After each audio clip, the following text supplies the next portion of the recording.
Jangan lupa ya. Subscribe channel YouTube Novel Azkadina. Bab 7370. Mendengar Charlie mengatakan ingin tinggal di Australia, Nanako tanpa sadar bertanya, "Tuan Wade, jika Anda ingin segera menemukan Nona Claire, bukankah seharusnya Anda segera kembali ke Tiongkok?" Charlie menghela napas, "Aku sudah terjebak sejak aku datang ke Australia. Mereka pasti punya struktur organisasi dan rencana aksi yang ketat. Mungkin Claire sudah tidak ada di Tiongkok lagi. Kalau aku kembali sekarang, mungkin tidak akan berpengaruh, tapi aku yakin Stephen Tanglah dalang di balik semua ini. Dimanapun Claire berada, selama aku menemukannya, aku pasti bisa menemukan Claire." Nanako tiba-tiba tersadar dan berkata, "Aku mengerti, Charlie Jun. Aku akan bekerja sama dengan Ruoli sebisa mungkin di pihak Tiongkok."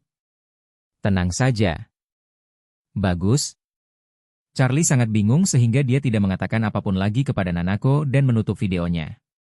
Merasakan sedikit dingin di wajahnya, dia mengulurkan tangan untuk menyentuhnya, hanya untuk menyadari bahwa dia sudah menangis terseduh-seduh. Maka ia pun segera menyeka air matanya dengan telapak tangannya, mendorong pintu dan keluar dari mobil. Keluarga Wei tidak punya banyak koneksi di Australia. Mereka hanya punya 3 hotel di Melbourne, Sydney, dan Brisbane. Sebagian besar staf hotelnya orang biasa. Melacak orang seperti Stephen Tang sama sekali tidak ada gunanya. Jadi, orang pertama yang dipikirkan Charlie adalah detektif Tiongkok Duncan Lee. Kemampuan investigasi kriminal Duncan Lee hampir tak tertandingi. Melalui operasi terakhir pemindahan para pembunuh di Maroko, Charlie menemukan bahwa kesadaran anti pengintaiannya bahkan lebih kuat daripada kemampuan investigasinya. Alasan dibalik kesimpulan ini adalah karena Duncan Lee menangani semua petunjuk insiden dengan sangat teliti. Satu-satunya petunjuk yang tersisa hanyalah pemilik pabrik makanan. Selama pemilik pabrik makanan tidak menceritakan semuanya, tak seorang pun di dunia ini akan tahu bahwa pabrik makanan itu adalah tempat persinggahan utama para pembunuh itu. Namun, Duncan Lee berhasil memikat pemilik pabrik makanan ke dalam perangkap kepentingan, mengubah pemiliknya menjadi penerima manfaat yang bersalah, sehingga ia akan menjaga rahasia tersebut dan tidak membiarkan siapapun mengetahuinya. Dalam kasus seperti ini, meskipun secara teori masih ada petunjuk, namun pada kenyataannya petunjuk tersebut telah terputus dan tidak akan ada lagi yang tersisa untuk diungkap jika penyelidikan dilanjutkan. Artinya, jika Duncan Lee diminta mencari petunjuk terkait kasus semacam ini, ia tidak akan menemukan apapun. Jadi Charlie merasa bahwa apakah dia mencari Stephen Tang atau Claire, dia harus meminta bantuan Duncan Lee. Jadi, dia segera membuat grup di WeChat dan mengundang Duncan Lee, paman tertuanya Marshall An, dan paman keduanya Marcus An untuk bergabung dengan grup tersebut. Charlie menggunakan bahasa yang paling sederhana untuk memposting seluruh cerita di grup, dan kemudian juga mengirim pesan ke grup tersebut untuk mengungkapkan harapannya agar Duncan Lee datang membantu. Orang pertama yang menjawab adalah paman Charlie, Marshall An. Ia berkata dengan bingung, "Charlie, dari apa yang kau katakan, sepertinya Stephen Tang tidak setia kepada ayahmu selama ini. Dia pasti setia kepada orang lain." Kemudian, ia mengirim pesan suara lagi. "Jika Stephen Tang diperintahkan oleh ayahmu untuk menjaga dan melindungimu, maka tugasnya setara dengan tugas seorang menteri zaman dahulu yang dipercayakan untuk mengasuh anak yatim. Seharusnya ia berusaha sekuat tenaga untuk melindungimu dan, setelah kau berhasil naik tahta, membantumu sepenuh hati. Bagaimana mungkin ia tiba-tiba menghilang di saat kau sangat membutuhkannya? Ia tidak hanya menghilang, tetapi juga diam-diam berencana untuk membuat keluarga Wilson meninggalkanmu?" Charlie menghela napas, "Paman, aku juga berpikir sama sepertimu, pasti ada orang lain yang setia kepada Butler Tang." Marshall An mendecakkan bibirnya dan berkata, "Ceka-ceka. Aneh. Aku kenal dia. Dia sangat setia pada ayahmu. Ayah dan ibumu sudah meninggal. Kepada siapa lagi dia bisa setia selain padamu? Setia pada orang lain itu tidak masuk akal." Paman kedua, Marcus An, mengirim pesan suara, "Ini memang tidak masuk akal. Setahu saya tentang Stephen Tang, dia hanya menerima perintah dari kakak iparnya, dan paling banyak dari kakak perempuannya. Sekarang kakak perempuan dan kakak iparnya sudah tiada, dia pasti menerima perintah dari Charlie. Bagaimana mungkin dia melakukan semua ini di belakang Charlie?" Bahkan Marshall An dan Marcus An, yang paling mengenal Margaret An, tidak berani membayangkan bahwa Margaret An masih hidup saat ini.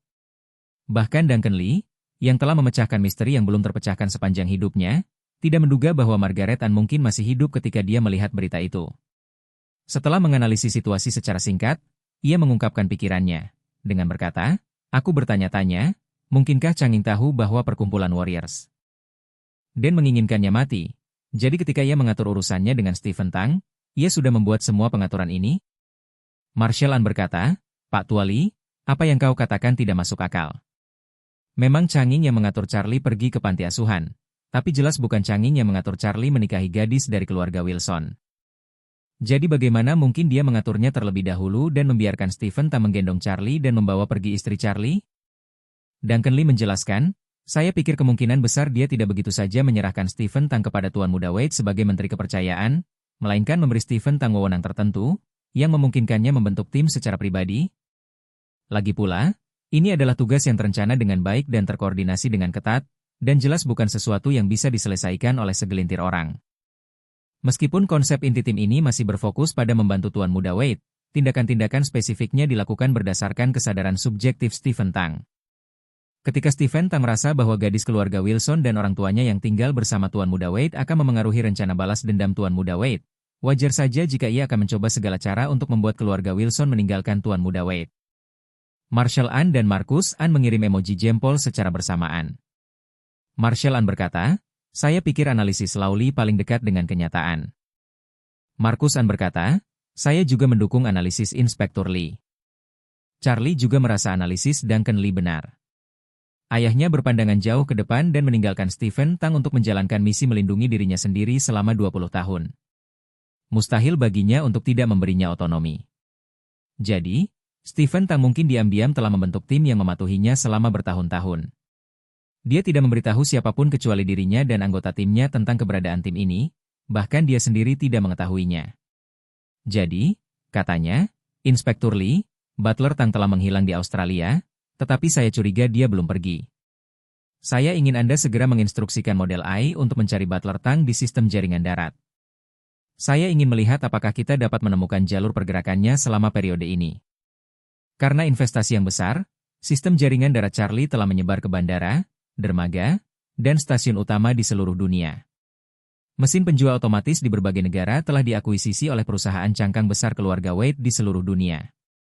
Data pemantauan mesin penjual otomatis diunggah ke server perusahaan pengelola mesin penjual otomatis secara real-time. Data tersebut juga akan disinkronkan dengan model AI saat dicadangkan di server. Setiap hari, model AI menerima informasi pemantauan ratusan juta wisatawan di seluruh dunia. Model ini akan secara otomatis merekam wajah-wajah yang ditangkap oleh mesin penjual otomatis, lalu secara otomatis mengklasifikasikan ratusan juta orang berdasarkan fitur wajah yang berbeda. Meskipun tidak mengetahui nama depan atau nama belakang semua orang, kamera ini dapat mengingat penampilan setiap orang yang dilihatnya dan kemudian mengonversi fitur wajah mereka menjadi data. Setiap fitur wajah memiliki basis datanya sendiri. Setiap kali kamera lain menangkap fitur wajah ini dan datanya cocok, informasi yang ditangkap selanjutnya juga akan diklasifikasikan ke dalam basis data fitur wajah tersebut. Dengan cara ini, Anda secara alami dapat memahami semua gerakan seseorang. Misalnya, sistem menangkap Butler Tang di Bandara Aurus Hill untuk pertama kalinya. Setelah mengenali Butler Tang akan ditangkap oleh sistem setiap kali ia muncul di bandara-bandara di Ascliffe, Tokyo, New York, London, Paris, dan bahkan Afghanistan, dan data selanjutnya akan diringkas secara otomatis. Dengan cara ini, lintasan aktivitas Butler Tang akan terekam. Dengan miliaran orang di seluruh dunia, jumlah pengumpulan, penyimpanan, dan pemrosesan informasi yang dibutuhkan akan membutuhkan daya komputasi dan ruang penyimpanan yang luar biasa besar. Untungnya, model AI Charlie memiliki daya komputasi terkuat di dunia, sehingga dapat mengumpulkan, menyimpan, menganalisis, dan menghitung informasi sesuka hati. Informasi ratusan juta penumpang dicatat satu persatu oleh model AI, tetapi informasi banyak orang mungkin hanya disimpan dan tidak akan pernah digunakan seumur hidup, tetapi begitu dibutuhkan, petunjuk pasti akan ditemukan. Kecuali, dia tidak pernah menggunakan transportasi umum. Tetapi yang tidak diharapkan Charlie adalah model AI tidak cocok dengan informasi relevan apapun tentang Stephen Tang. Yang Charlie yakini adalah bahwa semua bandara di Australia memiliki peralatan mesin penjual otomatisnya sendiri. Ini berarti Stephen Tang tidak pernah menggunakan transportasi umum. Charlie tiba-tiba merasa sedikit gugup, karena ia tidak menyangka Stephen Tang memiliki kemampuan yang begitu luar biasa. Ketika ia memasuki Australia, ia tidak hanya tidak meninggalkan catatan masuk identitas aslinya, ia bahkan tidak meninggalkan rekaman video dirinya sendiri. Saya pernah menggunakan identitas palsu untuk bepergian ke negara lain sebelumnya. tetapi biasanya saya harus naik pesawat untuk masuk ke negara tersebut. Selama saya naik pesawat dan berjalan melewati terminal, mustahil untuk tidak meninggalkan informasi visual. Selain itu, beberapa mesin penjual otomatis ditempatkan di area pemeriksaan bea cukai dan keamanan bandara dengan motif tersembunyi. Setiap orang yang datang ke sana harus melepas topi dan masker, dan informasi wajah mereka pasti akan dikumpulkan. Fakta bahwa tidak ada informasi tentang Stephen Tang dalam model AI membuktikan bahwa dia pasti tidak melewati terminal bandara. Duncan Lee langsung merasakan situasinya sulit. Dia bertanya pada Charlie, "Tuan Wade, apakah Nyonya Wade baru-baru ini berada di luar negeri?" "Baru-baru ini?" tanya Charlie. "Terakhir kali kita pergi ke luar negeri adalah sekitar festival musim semi, saat kita pergi ke Maladewa bersama." Duncan Lee bertanya lagi, "Apakah kalian berpisah saat pergi ke Maladewa? Atau lebih tepatnya, mungkinkah Stephen Tang diam-diam bertemu Nyonya Wade di Maladewa?" "Mustahil," Charlie berkata. "Claire dan aku tak terpisahkan saat itu, dan ada juga serangan tentara bayaran di pulau itu. Mustahil kepala pelayan Tang ada di pulau itu." Setelah itu, Charlie bertanya lagi, "Mengapa Anda menanyakan hal ini, Inspektur Lee?"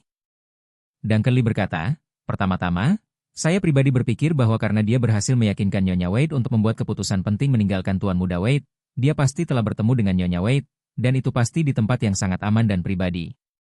Dia pasti telah berdiskusi secara mendalam dengan Nyonya Wade, menggunakan akal sehat dan emosi. Jika tidak, dia tidak akan mampu membujuk Nyonya Wade.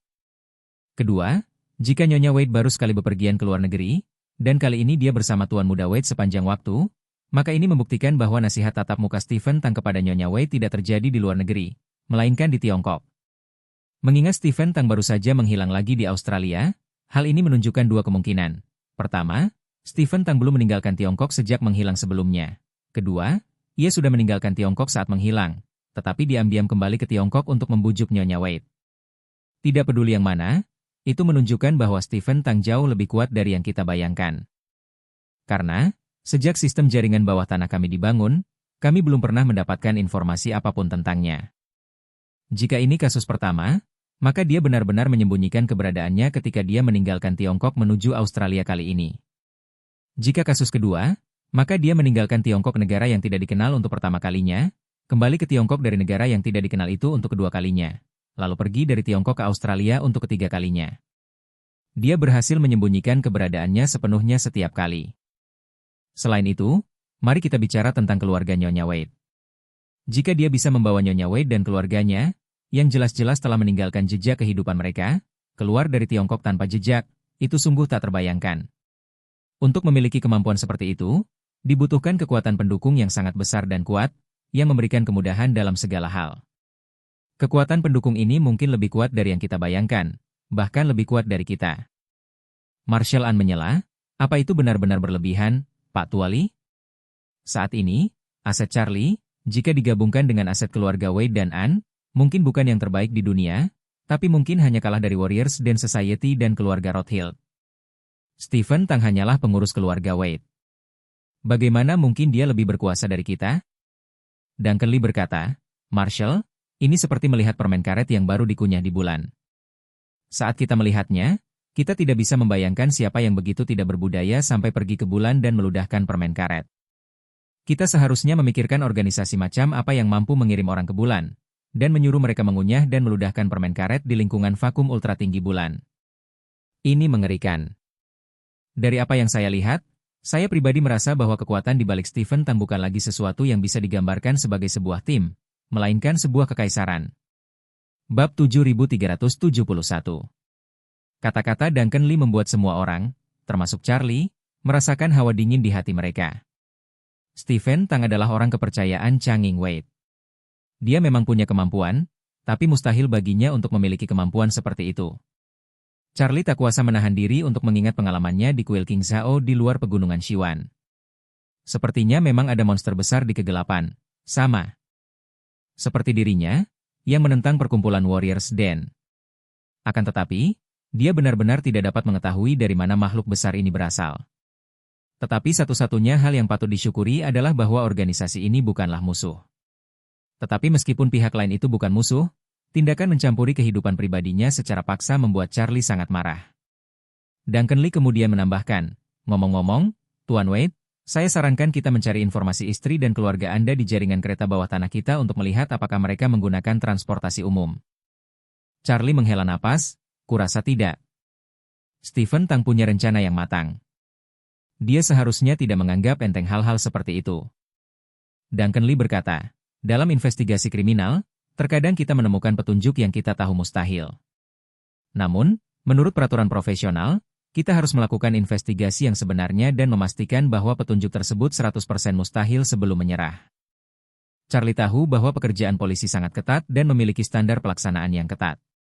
Mustahil untuk hanya membuat kesimpulan berdasarkan akal sehat dan menyangkal suatu hal, jadi dia berkata, kalau begitu, coba saja dulu. Tak lama kemudian, model AI memberikan hasilnya.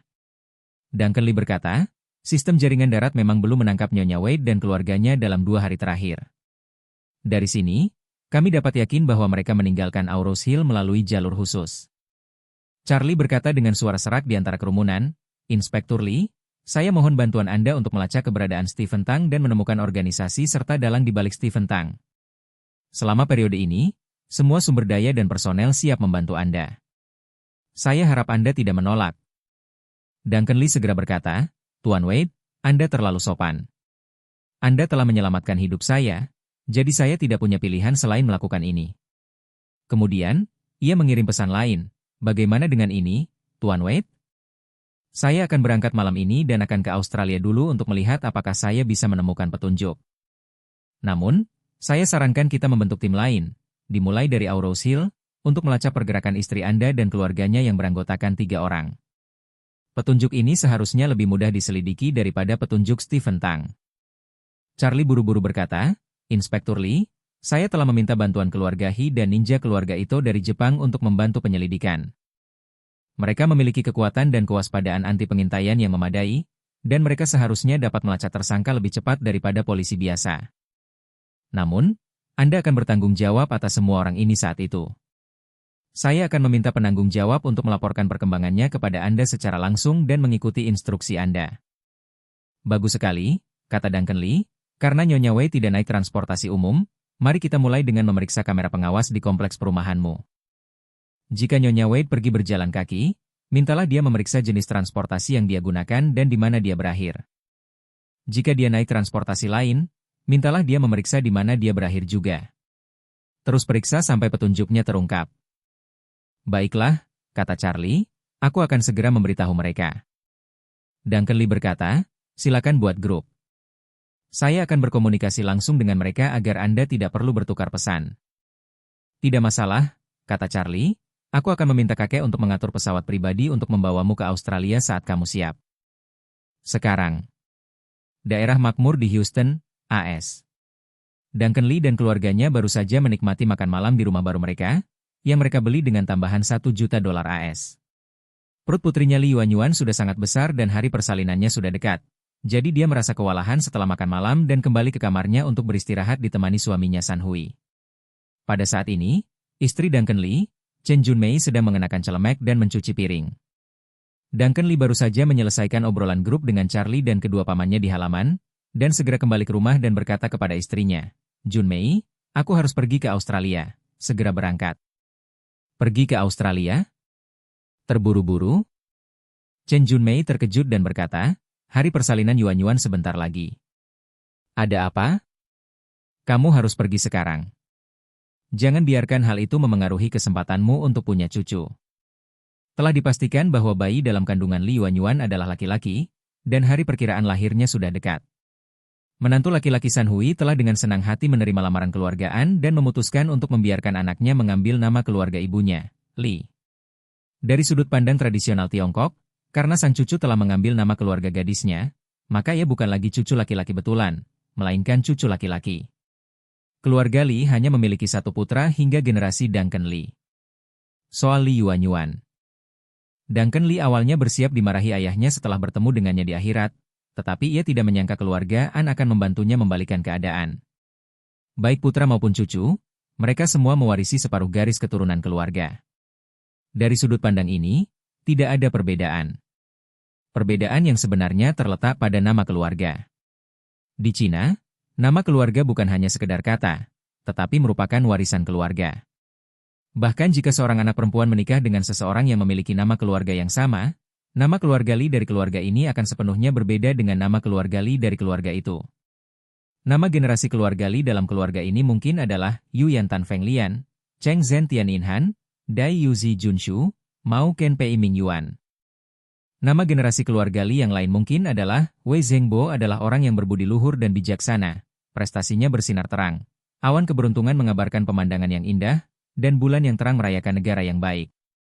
Anak tersebut mungkin tampak memiliki nama keluarga yang sama dengan orang tuanya, tetapi hanya keluarga tempat anak tersebut tercatat dalam silsilah dan nama generasinya mengikuti keluarga tersebut yang dapat dianggap meneruskan warisan keluarga tersebut. Jika tidak ada seorang pun di keluarga lain yang dapat meneruskan nama generasi tersebut, nama generasi yang ditinggalkan oleh para leluhur akan terputus. Anak laki-laki dalam kandungan putri Duncan Lee telah bertekad untuk mengambil nama keluarga Lee, sehingga ia harus mewarisi nama generasi keluarga Duncan Lee dan dicatat dalam silsilah keluarga Duncan Lee. Sejak saat itu, silsilah keluarga dapat berlanjut dan berkembang. Oleh karena itu, Duncan Lee telah lama menganggap bocah ini sebagai cucunya sendiri. Melihat hari persalinan putrinya sudah dekat, tentu saja dia ingin tinggal dan menunggu kabar baik itu. Namun, Charlie sedang dalam masalah dan membutuhkan bantuannya. Jadi, apapun yang terjadi, dia tidak bisa menundanya. Maka, ia berkata kepada istrinya, kali ini urusan keluarga Paman An, mendesak, dan mereka membutuhkan bantuanku. Bayangkan, keluarga kita bisa seperti sekarang ini berkat Paman An dan keluarganya. Hari persalinan Yuan-Yuan masih 3 hari lagi. Kalau persalinannya terlambat, kita mungkin harus menunggu seminggu lagi. Mereka sedang dalam situasi yang mendesak, bagaimana mungkin aku menunggu sampai Yuan-Yuan melahirkan baru pergi? Chen Junmei mengangguk mengerti dan berkata, tapi ini sudah lewat jam 9. Bagaimana kamu masih bisa mendapatkan penerbangan ke Australia? Duncan Lee tersenyum dan berkata, jika saja situasinya mendesak, pesawat akan siap. Chen Junmei berkata dengan gugup, ini sangat mendesak, tidak akan ada bahaya, kan? Tidak, Duncan Lee menenangkannya, aku hanya akan membantu Paman An dan yang lainnya menyelidiki keberadaan seseorang. Ini bukan masalah serius, dan tidak berbahaya. Jangan khawatir. Chen Junmei menghela napas lega dan berkata, kalau begitu, kamu juga harus memperhatikan keselamatan. Perjalanan pulangmu akan memakan waktu setidaknya 10 hari atau setengah bulan.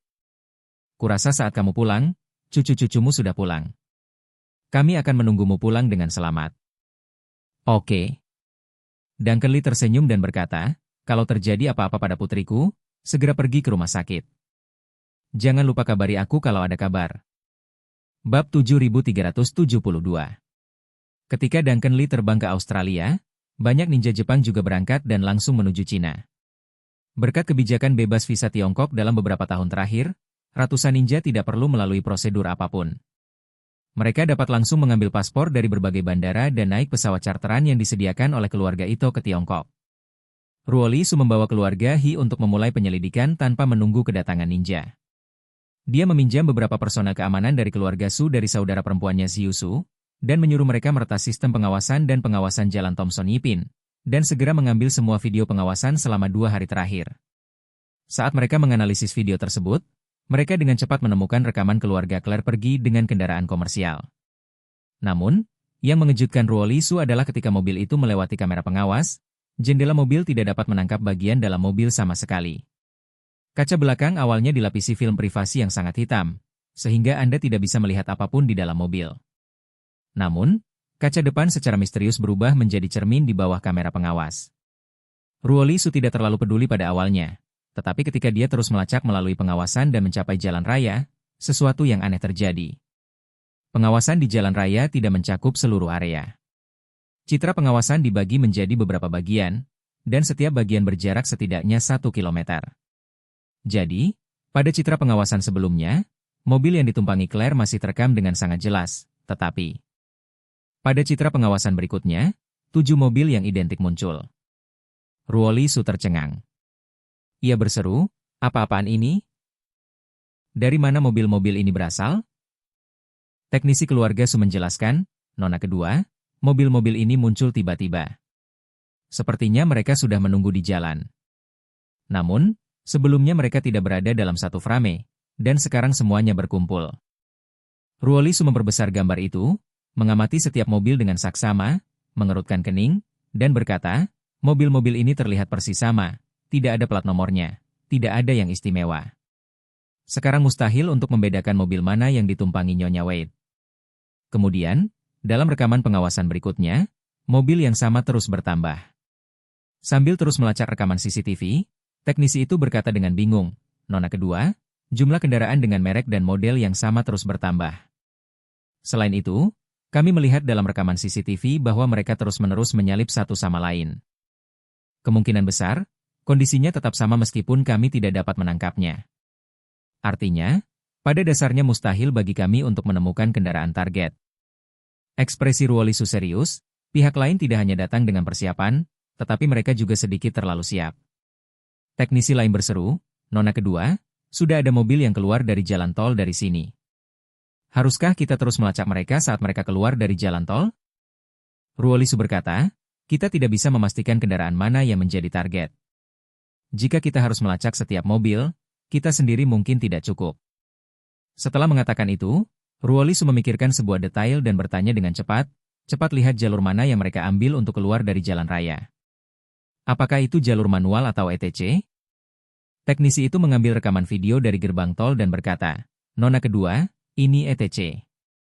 Ruolisu merasa telah menemukan petunjuk dan berkata, meskipun mobilnya tidak difoto, informasi kendaraan harus dicantumkan saat mengajukan ETC. Mari kita periksa catatan di sistem ETC. Teknisi itu sibuk di depan komputer beberapa saat, lalu berkata, "Kami menemukan wanita muda kedua. Plat nomornya adalah plat nomor lokal Auros Hill, nomor CK196. Ruolisu berkata dengan penuh semangat, "Kalau begitu cepat periksa informasi registrasi CK196 ini." Pihak lain menjawab, "Nama pemiliknya adalah Jacob, dan informasi kendaraan yang terdaftar adalah Rolls-Royce Cullinan." "Jacob?" Ruolisu mengerutkan kening dan berkata, "Ini. Bagaimana mungkin?" Ruolisu tentu saja mengerti situasi Jacob. Dia tahu bahwa Jacob memiliki Rolls-Royce Cullinan termahal. Jadi mengapa kendaraan niaga ini menggunakan ETC miliknya? Jadi, Ruolisu bertanya, "Bisakah ETC yang sekarang dilepas tanpa kerusakan?" "Saya ingat ETC itu tidak bisa digunakan lagi setelah dilepas dan harus diaktifkan kembali." Seorang staf berkata, "ETC sekarang jauh lebih fleksibel. Anda tidak perlu pergi ke lokasi yang ditentukan untuk pemasangan. Jika Anda membelinya secara online, produk akan dikirim langsung ke rumah Anda, dan mereka juga dapat mengaktifkannya untuk Anda." Sebelumnya, ETC memiliki saklar elastis yang aktif setelah ditempelkan ke kaca. Setelah dilepas dari kaca, saklar elastis tersebut akan dinonaktifkan saat dibuka. Namun sekarang, jika Anda membelinya secara online, penjual dapat langsung menempelkan saklar elastis tersebut dengan benda keras. Dengan begitu, Anda tidak perlu menempelkannya ke kaca dan dapat meletakkannya di mana saja. Ruolisu berkata dengan sedikit terkejut. Jadi, Jacob membawa ETC dari Cullinan ke mobil ini. Setelah itu, dia langsung memerintahkan, "Awasi mobil ini. Aku ingin tahu di mana saja ia berada dan di mana ia berakhir." "Baiklah, Nona kedua." Ruolisu mengira ia langsung menemukan petunjuk, tetapi tiba-tiba, seorang staf lain berkata, "Nona kedua, saya juga melihat sebuah mobil keluar dari jalan tol. Mobil itu juga mengambil jalur ETC. Saya sudah memeriksa sistemnya, dan informasi ETC-nya juga CK196. Ada apa?" Ruolisu tiba-tiba merasa ada yang tidak beres dan bertanya cepat, "Apakah mereka meniru ETC milik Jacob?" Teknisi tersebut berkata, "Logika ETC seperti kunci enkripsi. Sulit bagi orang biasa untuk memecahkannya, tetapi sangat mudah bagi para profesional. Namun, memecahkannya tidak terlalu bermanfaat. Secara teori, selama semua label elektronik mobil tertentu dapat diuraikan, semua label tersebut dapat disalin." Kegembiraan Ruolisu yang awalnya meluap langsung sirna. Ia menghela napas dan berkata, "Jadi, sepertinya mobil-mobil identik ini menggunakan plat nomor ETC yang identik. Artinya, tak satu pun dari mereka bisa lolos dari kecurigaan." Teknisi itu berkata dengan sungguh-sungguh, "Nona kedua, jumlah mobil serupa masih bertambah. Setidaknya ada lebih dari 30 sekarang." Ruolisu tidak dapat memikirkan solusinya, jadi dia segera mengirimkan situasi tersebut kepada Charlie. Ketika Charlie melihat rekaman pengawasan, dia juga tercengang. Dia tidak menyangka Stephen Tang akan bersusah payah memindahkan keluarga Claire yang beranggotakan 3 orang. Sepertinya Steven tak benar-benar tidak ingin Charlie menemukan Claire. Dengan tergesa-gesa, Charlie dengan cepat menarik Ruoli Su ke obrolan grup, dan meneruskan semua video yang dikirim Ruoli Su ke grup tersebut. Duncan Lee sedang berada di pesawat, dan karena itu adalah jet pribadi keluargaan, pesawat itu memiliki akses internet berkecepatan tinggi. Setelah menonton videonya, ia langsung menjawab, "Tuan Muda Wade, saya sudah berkecimpung di bisnis ini selama bertahun-tahun, dan saya belum pernah melihat operasi berskala sebesar ini. Ini juga sangat cerdik. Semua mobilnya identik, yang berarti beban kerja kami meningkat puluhan kali lipat. Ini tidak bagus." Charlie bertanya kepadanya, "Inspektur Lee, apakah Anda punya ide bagus untuk mempercepat identifikasi?" Duncan Lee merenung cukup lama, lalu tiba-tiba mendapat ide. Ia berkata, "Saya akan mengirimkan video-video ini ke model AI dan melihat apakah ia dapat menganalisis masalah apapun." Bab 7373. Duncan Lee jarang menghadapi kasus sesulit itu. Dulu, saya menghadapi kasus-kasus sulit karena petunjuknya terlalu sedikit, seperti sidik jari dan jejak sepatu yang tidak lengkap, pengawasan yang kabur, DLL, tetapi kali ini berbeda. Kali ini petunjuknya terlalu banyak, begitu banyak sampai-sampai kulit kepala saya mati rasa. Rekaman video pengawasan menunjukkan puluhan mobil identik memasuki jalan raya satu demi satu, lalu memilih untuk bercabang di jalan atau keluar dari jalan raya ke arah berbeda. Yang paling mengejutkan adalah mereka semua menggunakan sistem ETC pada mobil yang sama. Ini berarti mereka juga meretas sistem tol jalan raya. Ia kini memiliki terlalu banyak arahan untuk diselidiki, seperti rute perjalanan setiap kendaraan pada hari itu dan asal-usul kendaraan-kendaraan ini. Ia dapat menyelidiki siapa yang membeli begitu banyak kendaraan komersial yang identik, kantor manajemen kendaraan mana yang baru-baru ini mengambil alih registrasi kendaraan dengan model yang sama, dan apakah para peretas telah meninggalkan jejak yang dapat dilacak dalam sistem ETC. Akan tetapi, jika terdapat terlalu banyak petunjuk, tidak ada bedanya dengan tidak memiliki petunjuk sama sekali. Setiap petunjuk dapat diselidiki, tetapi tidak seorang pun tahu apakah penyelidikan tersebut akan berakhir di jalan buntu atau menjadi misteri lain dari pihak lain. Bagaimana jika pemilik kendaraan ditemukan dan informasi pemilik kendaraan dilacak, tetapi ternyata informasi pihak lain dipalsukan? Bagaimana jika kita menemukan jejak peretas, tetapi informasi yang ditinggalkan peretas juga merupakan jebakan yang disengaja? Oleh karena itu, Duncan Lee tidak ingin berpikir secara berbeda saat ini. Yang paling ia harapkan adalah AI dapat menemukan kendaraan tempat Claire sebenarnya berada melalui anomali yang sangat halus dan tak terlihat oleh manusia. Segalanya akan jauh lebih sederhana jika Anda dapat memilih satu saja dari lusinan mobil. Jadi, ia memasukkan semua data video ke dalam model AI dan membiarkan model AI menganalisis sendiri perbedaan antara kendaraan-kendaraan ini. AI segera menganalisis kendaraan dari berbagai dimensi dan menemukan bahwa tidak ada perbedaan dalam penampilan kendaraan, dan bahkan noda yang berbeda tidak ditemukan, yang membuktikan bahwa mereka telah membersihkan kendaraan secara menyeluruh sebelum keberangkatan. Jika diperlukan, AI dapat membuat penilaian berdasarkan postur suspensi kendaraan saat berkendara. Misalnya, AI dapat menggunakan video untuk menentukan undulasi permukaan jalan, membuat perhitungan perkiraan kemiringan undulasi, dan kemudian, berdasarkan kecepatan kendaraan, menentukan kondisi undulasi suspensi saat kendaraan melewati tingkat undulasi tertentu. Baik suspensi pegas biasa, suspensi udara, maupun suspensi elektromagnetik, saat kendaraan melaju di jalan bergelombang, bodi kendaraan akan memampatkan atau melepaskan suspensi seiring naik turunnya kendaraan. Faktor utama yang menentukan amplitudo undulasi adalah kemiringan jalan, kecepatan kendaraan, penyetelan suspensi kendaraan dan berat trotoar kendaraan. Jika ada perbedaan pada salah satu dari keempat hal ini, kinerja suspensi kendaraan akan berbeda. Inti dari entry AI adalah karena semuanya merupakan jenis mobil yang sama, suspensinya harus sama. Kemiringan jalan dan kecepatan berkendara dapat dihitung melalui AI untuk menentukan apakah mobil yang sama akan menunjukkan koefisien reaksi yang sama ketika melewati kemiringan yang berbeda pada kecepatan yang berbeda. Satu-satunya variabel yang tidak dapat dihitung adalah berat trotoar kendaraan. Semakin berat mobil, maka akan semakin kecil fluktuasinya saat menghadapi naik turun. Begitu pula sebaliknya, seperti kapal yang bermuatan penuh akan lebih stabil saat menghadapi ombak. AI mencantumkan banyak titik masuknya sendiri, yang membuat Duncan Lee merasa sangat masuk akal, jadi dia segera mengizinkan AI untuk melakukan analisis sepanjang alur pemikiran ini. Namun, setelah AI berjalan dengan kecepatan penuh selama puluhan detik, umpan balik menyimpulkan, saya menghitung kemiringan jalan, kecepatan kendaraan, dan undulasi bodi dalam video untuk mendapatkan koefisien reaksi. Setelah perbandingan, saya menemukan bahwa koefisien reaksi semua kendaraan sama, yang mana tidak masuk akal. Duncan Lee langsung bertanya, apa yang Anda maksud dengan tidak konvensional? Ai menjawab, jika koefisien reaksi yang dihitung menggunakan ketiga titik ini sama untuk semua kendaraan, itu hanya membuktikan bahwa bobot trotoar semua kendaraan serupa. Jika bobot kendaraan mereka sangat bervariasi, koefisien reaksi setiap kendaraan seharusnya berbeda. Kendaraan yang lebih ringan memiliki koefisien reaksi yang lebih tinggi, dan kendaraan yang lebih berat memiliki koefisien reaksi yang lebih rendah. Duncan Lee terkejut dan berkata, bagaimana mungkin puluhan mobil memiliki bobot yang sama?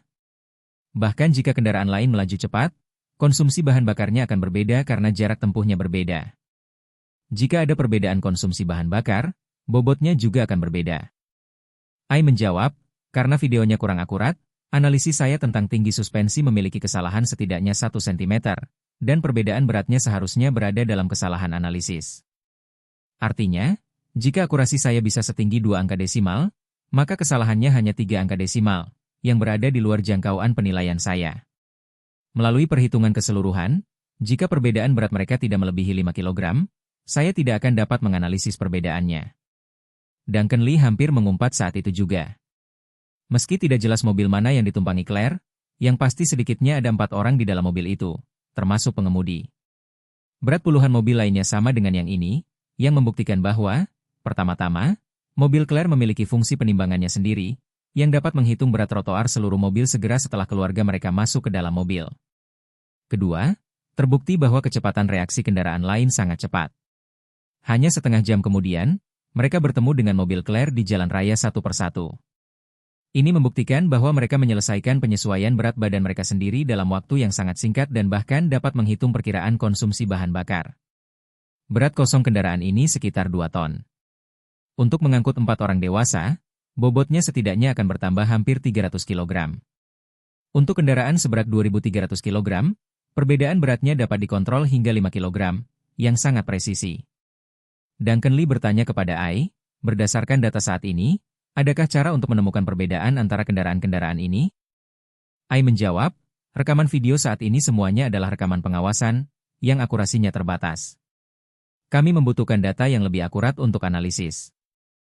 Lalu Ai berkata, kalau bulan Mei sampai Oktober, akan lebih mudah bagiku menganalisis masalah ini, tapi sayangnya waktunya tidak tepat. Duncan Lee terkejut dan bertanya, mengapa waktunya salah? Apa istimewanya Mei hingga Oktober? Ai menjawab, dari Mei hingga Oktober, nyamuk lebih banyak. Setiap mobil yang melaju dengan kecepatan tinggi akan bertabrakan dengan banyak nyamuk. Meskipun nyamuk banyak, seperti sidik jari dan kode QR, jika dibandingkan, mustahil 2 mobil bertabrakan dengan bangkai serangga yang identik. Hal itu akan memudahkan untuk menemukan satu sama lain. Namun, nyamuk belum memulai musim kawin barunya, jadi belum banyak detail yang dapat membedakannya. Duncan Lee menghela napas. Ia tak habis pikir siapa yang begitu berhati-hati, hingga mampu mengendalikan bobot mobil dengan begitu presisi. Biasanya, tidak ada seorang pun yang mempertimbangkan aspek ini, dan kalaupun mempertimbangkan, mereka tidak akan melakukannya secara cermat, kecuali orang tersebut tahu apa yang sedang dihadapinya dan telah bersiap sebelumnya. Memikirkan hal ini, Duncan Lee tiba-tiba merasakan hawa dingin di punggungnya, dan berpikir dalam hati, mungkinkah orang ini tahu bahwa Charlie memiliki model Ai? Lalu dia segera mengonfirmasikan dugaannya. Harus begitu. Maka, ia segera menelepon Charlie, menganalisis situasi kepadanya dengan nada serius, lalu menyampaikan kesimpulannya. Tuan Wade, siapapun orang itu, ia sangat memahami kekuatan Anda. Ia tahu bahwa Anda memiliki model Ai dan bahkan tahu bahwa Anda akan meminta bantuan saya untuk menyelidikinya. Oleh karena itu, mereka merencanakannya dengan sangat matang sejak awal untuk mencegah masalah apapun dianalisis oleh Ai. Dengan kemampuan kontrol yang begitu kuat, dia bisa memimpin begitu banyak orang dengan akurat tanpa kesalahan. Dia pasti bisa dikatakan mampu merencanakan dan menang dari jarak ribuan mil. Charlie pun terkejut ketika mendengar hal ini dan bergumam, bahkan ketika kami mengevakuasi regu pembunuh, pemikiran kami tidak mencapai tingkat ketelitian seperti itu, dan kendali kita atas detail pun jauh dari setepat ini. Siapa gerangan yang begitu bejat dan cerewet soal detail? Duncan Lee menghela napas, Tuan Wade, saya telah hidup selama lebih dari 50 tahun, dan saya hanya bertemu 2 orang dengan kemampuan ini. Charlie bertanya dengan tergesa-gesa, siapa mereka berdua? Duncan Lee berkata, yang satu adalah ayahmu, dan yang satu lagi adalah ibumu. Bab 7374. Desahan Duncan Lee tidak membuat Charlie terlalu memikirkan aspek ini, tetapi dia merasakan tekanan besar dalam sekejap. Di mata Duncan Lee, pihak lain sudah memiliki kemampuan yang menyaingi orang tuanya. Hal pertama yang terlintas di benaknya adalah, karena pihak lain begitu kuat, bisakah ia menemukan Claire? Faktanya, Duncan Lee sendiri tidak terlalu memikirkannya. Dia hanya bisa menghela napas. Di antara orang-orang sepertinya, dia hanya tahu ayah dan ibu Charlie, tapi dia tidak pernah menyangka kalau ayah dan ibu Charlie masih hidup. Charlie hanya bisa menghela napas. Inspektur Lee, pihak lain telah memasang begitu banyak kedok dan meninggalkan begitu banyak petunjuk yang benar dan salah. Bagaimana kita harus menyelidiki selanjutnya? Duncan Lee terdiam sejenak, lalu bertanya kepadanya, Tuan Wade, apakah Anda benar-benar harus menemukan Nyonya Wade? Charlie berkata dengan tegas, tentu saja, apapun yang terjadi, aku harus menemukannya. Duncan Lee tersenyum dan berkata, kalau begitu, kamu tidak perlu terlalu khawatir. Aku akan berusaha sebaik mungkin untuk membantumu memilah petunjuk sedikit demi sedikit sampai kamu menemukan Nyonya Wade. Mendengar ini, Charlie merasa jauh lebih lega. Mengetahui karakter Duncan Lee dan kemampuannya, dia setidaknya merasa setengah lega saat mengatakan ini. Houston dan Melbourne berjarak hampir 15.000 km. Pesawat keluargaan perlu mendarat dan mengisi bahan bakar dalam perjalanan, jadi akan memakan waktu setidaknya 17 atau 18 jam untuk tiba. Charlie sendiri tidak tahu bagaimana menyelidiki kasus ini, dan karena Duncan Lee tidak datang, dia hanya bisa dengan canggung memulai dengan video pengawasan, mencoba memeriksa pergerakan Stephen Tang. Namun, Stephen Tang jauh lebih berhati-hati daripada yang dibayangkan Charlie. Pertama-tama, semua rekaman video pengawasan di rumah sakit tidak berfungsi. Menurut pihak rumah sakit, penyebab pemadaman tersebut adalah karena komputer di ruang komputer terinfeksi virus, dan hard drive semua rekaman video pengawasan rusak, sehingga hampir mustahil untuk memulihkan data. Kedua, video pengawasan di sekitar rumah sakit menjadi sasaran dan dihancurkan sebelum insiden. Seseorang menggunakan senapan angin untuk menembakkan peluru timah, menghancurkan lensa kamera atau memutus saluran transmisi kamera. Peluru timah ini dinyalakan oleh gas terkompresi dan tidak mengandung bubuk mesiu, sehingga hanya mengeluarkan sedikit suara saat ditembakkan. Meskipun kekuatannya tidak sebesar senjata sungguhan, senjata ini hampir tidak memiliki recoil. Jika dipasangkan dengan senapan angin presisi tinggi dan alat bidik, senjata ini dapat mengenai target sejauh 2 hingga 300 meter dengan akurasi yang sangat tinggi. Jenis senjata ini legal di banyak negara dan jumlahnya jauh melebihi senjata sungguhan. Banyak petani menggunakan senjata jenis ini untuk berburu tikus dan serigala liar. Dari jarak 100 hingga 200 meter, mudah untuk menembak tengkorak tikus dengan satu tembakan, dan tentu saja tidak akan menjadi masalah jika lensa atau kabelnya patah. Selain itu, jangkauan dan sudut kamera itu sendiri seringkali tidak cukup besar, sehingga selama pelaku vandalisme mengetahui posisi dan jaraknya, benturan samping akan sulit tertangkap. Cakupan pengawasan di Melbourne jauh lebih rendah dibandingkan kota-kota besar di Tiongkok, dan tidak ada pengawasan silang di banyak tempat. Oleh karena itu, selama pengawasan di lokasi ini dihentikan, area ini akan menjadi titik buta pengawasan. Karena itu, polisi tidak dapat menemukan saksi atau petunjuk yang berguna. Tepat ketika Charlie bingung, Stephen Tang telah berangkat dari Bandara Port Hedland dan menuju Osaka, Jepang. Sama seperti ketika dia memasuki Australia, kali ini dia masih memasuki bandara melalui jalur abnormal yang diatur oleh Margaret Ann dan langsung pergi dengan pesawat kargo khusus. Cara meninggalkan negara ini memungkinkan Stephen Tang untuk hampir sepenuhnya menyembunyikan keberadaannya. Mustahil menemukannya hanya dengan menelusuri petunjuknya.